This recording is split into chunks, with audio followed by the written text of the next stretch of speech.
Assalamualaikum warahmatullahi wabarakatuh. Selamat bergabung di kelas hukum kesehatan. Pada pertemuan kali ini kita akan membahas 3 topik utama yang ada dalam hukum kesehatan yang sangat penting untuk pemahaman kita sebagai calon sarjana hukum. Oke, topik pertama adalah hak dan kewajiban tenaga kesehatan yang akan memberikan gambaran mengenai hak-hak yang dimiliki oleh tenaga kesehatan serta kewajiban moral dan hukum mereka dalam menjalankan tugas. Kemudian nanti ada topik yang kedua, bicara soal aspek-aspek hukum kesehatan yang mencakup berbagai bidang dalam hukum yang mengatur pelayanan kesehatan, baik dalam aspek medis, sosial maupun lingkungan. Nah, terakhir kita akan membahas fungsi dan tanggung jawab rumah sakit. Rumah sakit yang kita ketahui sebagai salah satu lembaga penyedia pelayanan kesehatan memiliki fungsi dan tanggung jawab hukum yang harus dipahami secara baik. Nah, oke, mari kita mulai dengan membahas hak dan kewajiban tenaga kesehatan. Slide berikutnya. Oke.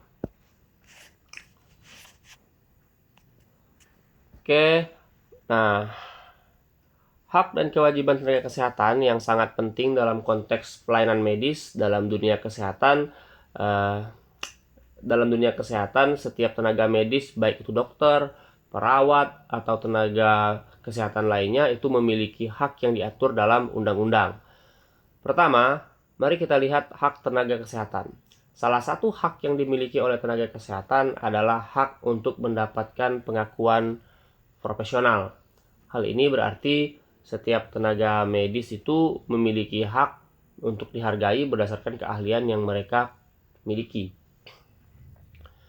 Dalam Undang-Undang Nomor 29 Tahun 2024 tentang praktik kedokteran, itu mengatur bahwa dokter atau tenaga kesehatan yang memiliki sertifikasi atau yang telah memiliki sertifikasi itu berhak melakukan praktik sesuai dengan kompetensinya. Selain itu, tenaga kesehatan itu juga memiliki hak atas perlindungan hukum. Misal, jika seorang dokter menghadapi tuntutan hukum terkait malpraktik medis misalnya, nah ia berhak mendapatkan pembelaan hukum. Itu ada pada pasal 45 Undang-Undang 29 2004 tentang praktik kedokteran. Juga memberikan perlindungan kepada dokter dan tenaga medis lainnya terhadap gugatan yang tidak berdasar misalnya. Nah, dengan adanya perlindungan ini, tenaga medis dapat bekerja dengan rasa aman tanpa takut akan akibat hukum yang dirasa tidak sesuai. Oke. Nah, selain hak-hak tersebut, tenaga kesehatan juga memiliki hak untuk memperoleh pendidikan dan pelatihan yang berkelanjutan. Hal ini penting agar mereka selalu mengikuti perkembangan ilmu pengetahuan dan teknologi di bidang kesehatan atau di bidang medis, yang tentu saja akan meningkatkan kualitas pelayanan yang mereka berikan kepada pasien. Namun, hak-hak ini tentu saja disertai dengan kewajiban-kewajiban. Nah, kewajiban-kewajiban tenaga kesehatan kita uraikan, misalnya yang pertama, itu kewajiban untuk memberikan pelayanan yang berkualitas. Setiap tenaga medis itu sesuai dengan kompetensinya wajib memberikan pelayanan yang terbaik bagi pasien sesuai dengan standar profesional yang telah ditetapkan. Salah satunya adalah kewajiban untuk menjaga kerahasiaan medis pasien. Misalnya kita lihat pada pasal 54 Undang-Undang Praktik Kedokteran, itu dijelaskan bahwa tenaga medis itu wajib menjaga kerahasiaan informasi yang diterima selama proses pelayanan medis. Tidak boleh diungkapkan secara umum. Oke. Selain itu, tenaga kesehatan juga memiliki kewajiban untuk mematuhi standar etik dan prosedur yang berlaku. Nah, dalam hal ini, setiap tenaga medis harus bertindak sesuai dengan kode etik profesinya. dan selalu mematuhi pedoman serta prosedur medis yang telah ditetapkan. Kode etik ini berfungsi untuk melindungi pasien dari kesalahan medis yang dapat merugikan si pasien, merugikan mereka. Nah, untuk memberikan gambaran lebih jelas, kita lihat misalnya contohnya. Misalnya, seorang dokter misalnya melakukan kesalahan dalam diagnosis atau pengobatan yang mengarah pada malpraktik misalnya. Nah, berdasarkan Undang-Undang Kesehatan 36 2009, dokter tersebut bisa dikenakan sanksi administratif atau bahkan pidana jika terbukti melakukan kesalahan yang merugikan pasien. Oleh karena itu, kewajiban untuk menjaga kualitas pelayanan medis dan mengikuti prosedur yang berlaku itu sesuatu yang tidak bisa ditawar, sangat penting. Melalui pemahaman hak dan kewajiban ini, tentu diharapkan kita dapat memahami bagaimana peran mereka, tenaga kesehatan atau tenaga medis, tidak hanya bertanggung jawab terhadap kesehatan pasien, tetapi juga terhadap hukum yang mengatur praktik medis di Indonesia. Oke, lanjut. Oke. Selanjutnya kita masuk kepada hak dan kewajiban pasien yang menjadi bagian integral dalam hubungan antara tenaga kesehatan dan pasien. Hak pasien itu merupakan hak-hak yang dimiliki setiap individu yang menerima layanan kesehatan. Kalau kita mengacu pada Undang-Undang Kesehatan 36 2009, setiap orang itu berhak mendapatkan pelayanan kesehatan yang aman, bermutu, serta terjangkau. Hak ini mencakup hak untuk memperoleh informasi tentang pengobatan yang akan diberikan. Dalam hal ini, pasien berhak mengetahui secara jelas dan lengkap mengenai diagnosis, prosedur pengobatan, risiko, serta alternatif pengobatan yang tersedia. Ini merupakan bagian dari hak untuk menentukan nasib sendiri, yang juga disebut informed consent. Kita sudah bahas sebelumnya. Saya boleh kita nanti perdalam lagi untuk apa yang disebut dengan informed consent yang telah kita pelajari pada pertemuan sebelumnya. Oke. Selain itu, pasien juga memiliki hak untuk memilih jenis perawatan yang diinginkan berdasarkan pemahaman yang cukup tentang prosedur medis yang akan dilakukan seperti yang tercantum pada pasal 5 Undang-Undang Kesehatan. Pasien juga memiliki hak atas privasi dan kerahasiaan data medis mereka, yang merupakan hak dasar dalam menjaga martabat dan integritas mereka sebagai individu. Akan tetapi, selain hak, pasien juga punya kewajiban-kewajiban. Nah, kewajiban pertama itu merupakan memberikan informasi yang akurat kepada tenaga medis. Dalam memberikan layanan medis, karena dalam memberikan layanan medis, dokter dan tenaga kesehatan itu memerlukan informasi yang tepat dan lengkap dari pasien untuk membuat keputusan yang tepat terkait diagnosis dan pengobatan. Misalnya, jika pasien itu tidak memberikan informasi tentang riwayat kesehatan atau riwayat penyakit keluarganya atau obat-obatan yang sedang dikonsumsi, itu diagnosis ataupun tindakan yang akan dilakukan oleh tenaga kesehatan bisa saja memperburuk hasil pengobatan yang diberikan karena informasi yang didapat tidak lengkap. Oke, itu kewajiban pertama. Kewajiban kedua adalah mengikuti petunjuk medis. Pasien wajib mengikuti instruksi medis dari tenaga kesehatan, baik itu terkait dengan pengobatan, diet, atau perawatan yang lain. Tentu saja ini dilakukan demi kesejahteraan pasien itu sendiri dan untuk memastikan keberhasilan pengobatan yang diberikan.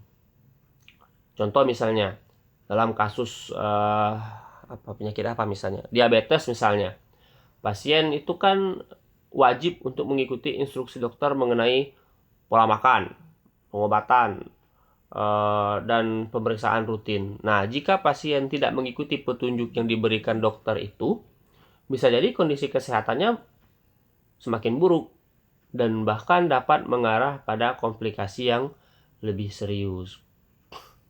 Oke. Nah, sekarang dalam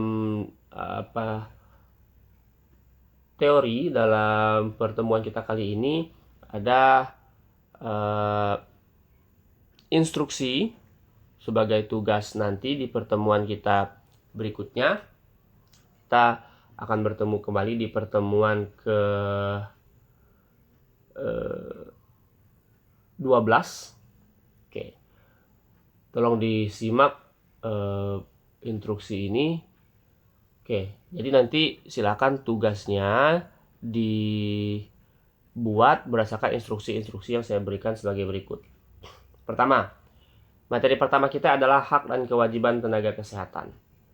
Maka instruksi tugas yang pertama adalah jelaskan tentang hak-hak yang dimiliki oleh tenaga kesehatan seperti dokter, perawat, dan tenaga medis lainnya. Apa saja yang diatur dalam Undang-Undang Kedokteran, Undang-Undang Praktik Kedokteran, dan Undang-Undang Kesehatan terkait hak-hak tenaga kesehatan. Kemudian dijelaskan kewajiban tenaga kesehatan dalam memberikan pelayanan medis, menjaga kesehatan pasien, dan mematuhi standar etik profesi yang berlaku. Kemudian sertakan contoh kasus terkait hak dan kewajiban tenaga kesehatan di Indonesia. Jadi itu instruksi yang pertama. Instruksi pertama terkait dengan materi hak dan kewajiban tenaga kesehatan. Yang pertama dijelaskan tentang hak-hak yang dimiliki oleh tenaga kesehatan seperti dokter, perawat, dan tenaga medis lainnya. Apa saja yang diatur dalam Undang-Undang Praktik Kedokteran dan Undang-Undang Kesehatan terkait hak-hak tenaga kesehatan. Kemudian yang kedua, jelaskan kewajiban tenaga kesehatan dalam memberikan pelayanan medis, menjaga kesehatan pasien, dan mengatur standar etik profesi yang berlaku. Kemudian sertakan contoh kasus terkait hak dan kewajiban tenaga kesehatan di Indonesia. Oke, kita lanjut. Kita lanjut aspek-aspek hukum kesehatan.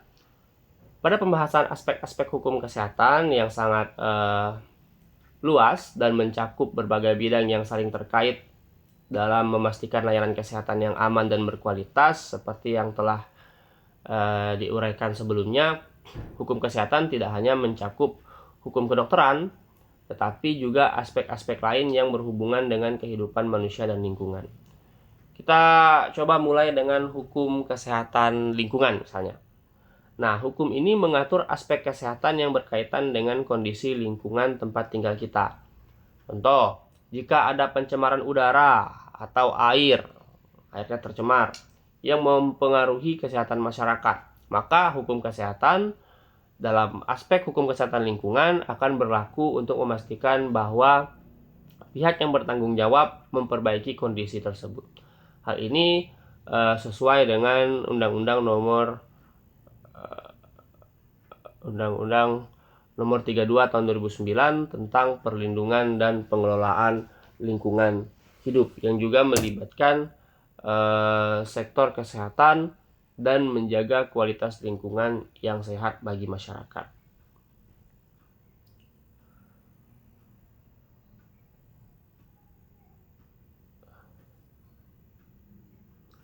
Oke, selanjutnya kita punya hukum tenaga kesehatan. Aspek ini mengatur mengenai hak dan kewajiban tenaga medis dalam memberikan layanan seperti yang telah dibahas pada slide sebelumnya. Tenaga kesehatan wajib memberikan pelayanan yang profesional dan sesuai standar. Salah satu dasar hukum yang mengatur ini adalah Undang-Undang Praktik Kedokteran 29/2004 yang mengatur bagaimana dokter dan tenaga medis lainnya bertindak sesuai dengan prosedur dan etika profesinya. Berikut ada hukum pengobatan tradisional. Pengobatan tradisional meskipun tidak selalu menggunakan teknologi medis yang canggih, tetapi perlu diatur dalam hukum. Misalnya, kita mengenal ada Peraturan Menteri Kesehatan 38/2014 misalnya, tentang pengobatan tradisional, yang memastikan bahwa pengobatan tradisional dilakukan dengan standar keamanan dan etika yang sesuai. Pengobatan tradisional ini juga termasuk dalam hukum kesehatan karena sering digunakan oleh masyarakat, dan jika terjadi kesalahan dalam praktiknya bisa menyebabkan masalah hukum juga. Kita juga dalam aspek hukum kesehatan itu tidak bisa melewatkan yang namanya hukum aborsi dan transplantasi organ. Aborsi itu merupakan masalah hukum yang sangat sensitif di banyak negara, termasuk di Indonesia. Hukum mengenai aborsi itu sangat ketat dan hanya dalam kondisi tertentu yang diizinkan, seperti untuk menyelamatkan nyawa si ibu atau dalam kondisi medis tertentu yang memiliki atau mengakibatkan ancaman yang cukup besar. Nah, hal ini tercantum dalam Undang-Undang Kesehatan 36/2009. Begitu juga dengan hukum transplantasi organ yang mengatur tentang bagaimana pengambilan dan pendistribusian organ dilakukan secara sah dan etis. Di Indonesia, transplantasi organ diatur dalam Undang-Undang 2392 tentang kesehatan yang melibatkan hukum perdata dan pidana. Contoh yang cukup relevan di sini ada peraturan yang mengatur perdagangan organ misalnya. Dalam banyak kasus terdapat upaya ilegal untuk membeli atau menjual organ tubuh. Oleh karena itu, hukum kesehatan berfungsi untuk mencegah praktik-praktik semacam itu dan memastikan bahwa transplantasi organ dilakukan dengan cara yang sah dan berdasarkan prinsip etika medis. Nah, dengan kita memahami aspek hukum kesehatan ini, kita dapat melihat betapa pentingnya pengaturan hukum yang komprehensif untuk melindungi setiap individu, baik itu pasien maupun tenaga medis, serta masyarakat secara keseluruhan.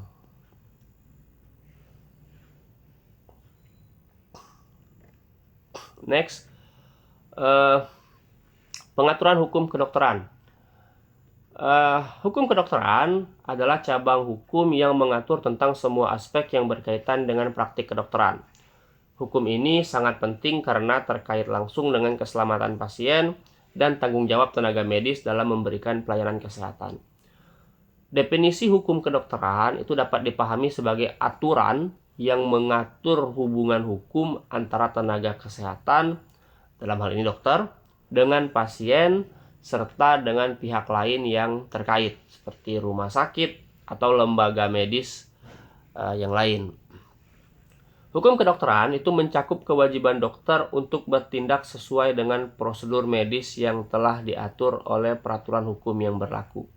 Contoh misalnya, dalam Undang-Undang Praktik Kedokteran 29/2004, itu mengatur mengenai hak dan kewajiban dokter dalam menjalankan profesinya. Undang-undang ini memberikan dasar hukum bagi dokter untuk melakukan tindakan medis yang sesuai dengan standar keahlian mereka. Akan tetapi, jika dokter melakukan kesalahan atau kelalaian dalam memberikan pelayanan, maka dokter tersebut bisa dikenakan sanksi hukum, baik secara perdata, pidana, maupun administratif.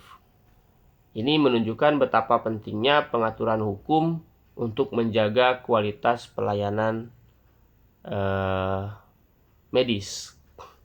Selain itu, hukum kedokteran juga mengatur tentang tanggung jawab dokter.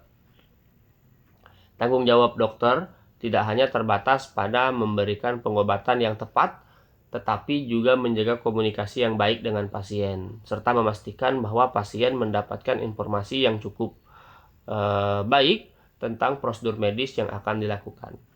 Ya, jika terjadi malpraktik, misalnya akibat kelalaian dokter, maka dokter tersebut bisa dimintai pertanggungjawaban baik secara hukum maupun secara moral. Misalnya contoh, ada kasus malpraktik medis yang terjadi di Indonesia. Seorang dokter misalnya, kalau misalnya dia terbukti melakukan malpraktik, medis, maka dokter itu bisa dikenakan tuntutan pidana jika terbukti melakukan tindakan yang merugikan pasien. Seperti misalnya dia dalam menjalankan tugasnya salah diagnosis atau salah memberikan obat, itu bisa dituntut secara hukum maupun secara moral. Oke, termasuk sedikit ke tugas lagi. Instruksi yang kedua tentang materi aspek-aspek hukum kesehatan. Instruksinya adalah yang pertama, sebutkan dan jelaskan berbagai aspek hukum kesehatan yang diatur dalam hukum Indonesia. Aspek-aspek ini meliputi hukum kedokteran, hukum kesehatan lingkungan, hukum pengobatan tradisional, hukum aborsi, dan hukum transplantasi organ. Itu diuraikan definisi-definisinya. Kemudian yang kedua, apa saja peraturan yang mengatur tentang hukum lingkungan yang mempengaruhi kesehatan masyarakat. Misalnya, bagaimana peraturan mengenai pencemaran udara atau air dapat mempengaruhi kesehatan dan kewajiban pihak yang bertanggung jawab. Yang terakhir, yang ketiga, memberikan contoh kasus yang relevan mengenai salah satu aspek hukum kesehatan ini yang terjadi di Indonesia. Itu instruksi yang kedua. Yang pertama, sebutkan dan jelaskan berbagai aspek hukum kesehatan yang diatur dalam hukum Indonesia. Kemudian apa saja peraturan yang mengatur tentang hukum lingkungan yang mempengaruhi kesehatan masyarakat. Dan yang ketiga, contohnya, contoh kasusnya. Oke. Selanjutnya kita bicara soal fungsi dan tanggung jawab rumah sakit. Oke. Rumah sakit tentu saja memiliki peran yang sangat penting dalam sistem kesehatan, baik dalam aspek pelayanan medis maupun sosial. Fungsi rumah sakit itu cukup luas. Rumah sakit tidak hanya berfungsi sebagai tempat untuk perawatan pasien, tetapi juga sebagai pusat pendidikan bagi tenaga medis, termasuk juga dokter, perawat, dan tenaga kesehatan yang lain. Sebagai contoh misalnya, banyak rumah sakit di Indonesia itu memiliki program pendidikan dan pelatihan medis untuk dokter muda atau perawat yang baru lulus misalnya. Nah, rumah sakit juga berfungsi sebagai tempat untuk penelitian dan pengembangan ilmu kedokteran dan teknologi medis. Dalam konteks hukum, rumah sakit juga memiliki fungsi untuk menyediakan layanan kesehatan yang berkualitas, aman, dan bermutu sesuai dengan standar yang ditetapkan.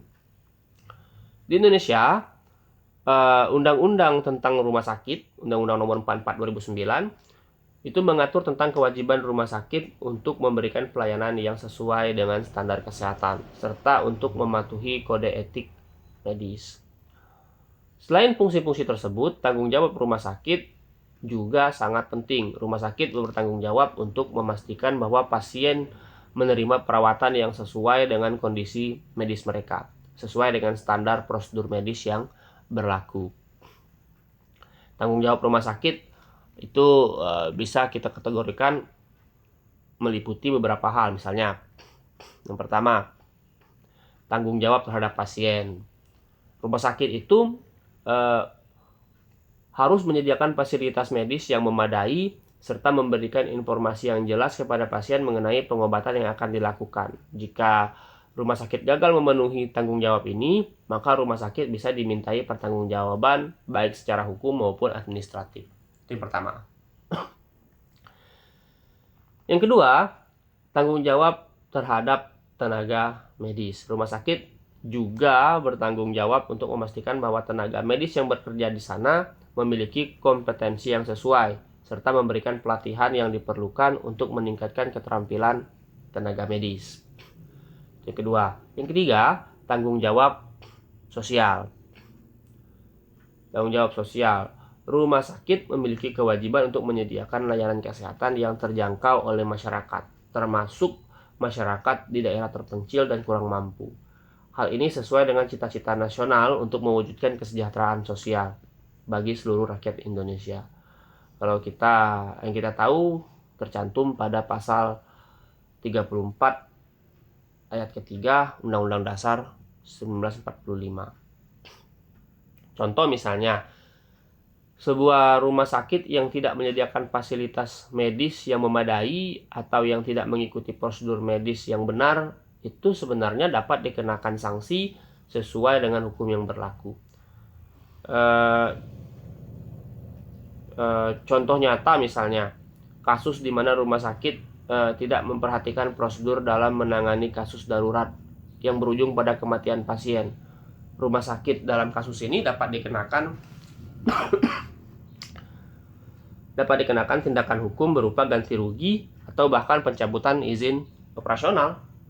Nah, dengan demikian rumah sakit tidak hanya berfungsi sebagai penyedia layanan medis, tetapi juga sebagai lembaga yang harus mematuhi berbagai regulasi hukum untuk memastikan kualitas dan keberlanjutan layanan kesehatan yang diberikan.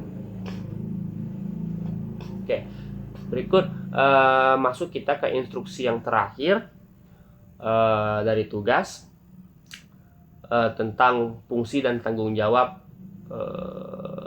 rumah sakit. Instruksinya adalah yang pertama, tolong dijelaskan fungsi rumah sakit dalam sistem kesehatan Indonesia, baik dalam pelayanan medis, pendidikan tenaga medis, maupun penelitian. Kemudian yang kedua, bahas tanggung jawab rumah sakit terhadap pasien dan masyarakat. Apa saja kewajiban rumah sakit dalam menyediakan layanan yang aman, bermutu, dan terjangkau. Yang ketiga, sertakan contoh kasus yang menggambarkan baik fungsi maupun tanggung jawab rumah sakit. Misalnya, bagaimana rumah sakit harus bertanggung jawab jika terjadi kelalaian dalam pelayanan yang merugikan pasien. Nah, itu 3 instruksi, tolong dicatat karena itu menjadi patokan untuk tugas berikutnya. Oke. Selanjutnya, kita bicara soal tanggung jawab sosial rumah sakit. Rumah sakit itu tidak hanya bertanggung jawab dalam memberikan pelayanan medis yang berkualitas kepada pasien, tetapi juga memiliki tanggung jawab sosial yang lebih luas yang mencakup pengaruhnya terhadap masyarakat secara umum. Tanggung jawab sosial rumah sakit adalah kewajiban rumah sakit untuk memberikan pelayanan kesehatan yang dapat dijangkau oleh seluruh lapisan masyarakat, termasuk mereka yang berada di daerah terpencil dan masyarakat berpenghasilan rendah. Hal ini merupakan bagian dari upaya pemerintah untuk mencapai kesetaraan akses terhadap layanan kesehatan bagi seluruh rakyat Indonesia yang tertuang dalam Undang-Undang Kesehatan. Contoh, rumah sakit yang berada di perkotaan besar mungkin memiliki fasilitas medis yang sangat lengkap. Tetapi, jika rumah sakit tersebut tidak mampu menyediakan layanan kesehatan untuk masyarakat yang kurang mampu, maka rumah sakit tersebut belum menjalankan tanggung jawab sosialnya dengan baik. Rumah sakit harus memastikan bahwa semua lapisan masyarakat dapat memperoleh pelayanan kesehatan yang layak. Selain itu, rumah sakit juga harus memperhatikan tanggung jawab terhadap etika medis dan standar pelayanan yang berlaku. Rumah sakit harus menjaga integritas profesional tenaga medis yang bekerja di sana, serta juga menjaga agar praktik medis yang dilakukan tetap berlandaskan pada etika profesi dan prinsip-prinsip hukum yang berlaku. Jika rumah sakit tidak memenuhi standar ini, maka dapat terjadi pelanggaran hukum yang pada ujungnya dapat dikenakan sanksi. Oke. Contoh kasus misalnya, jika ada rumah sakit yang gagal menyediakan layanan kesehatan yang memadai kepada pasien yang membutuhkan perawatan intensif, misalnya pasien yang seharusnya mendapatkan tindakan segera dalam kondisi darurat, namun karena keterbatasan fasilitas atau kelalaian, perawatan tersebut tidak diberikan tepat waktu. Nah, dalam kasus seperti ini, rumah sakit bisa dikenakan sanksi berupa denda atau bahkan pencabutan izin operasional, karena dianggap melanggar kewajibannya untuk memberikan pelayanan yang layak sesuai dengan hukum yang berlaku. Nah, dengan demikian, Tanggung jawab sosial rumah sakit tidak hanya terbatas pada penyedia fasilitas medis, tetapi juga melibatkan upaya untuk menjaga kesejahteraan masyarakat secara keseluruhan. Oke, tadi sudah saya uraikan instruksi tugasnya. Sekarang setiap instruksi itu dibuatkan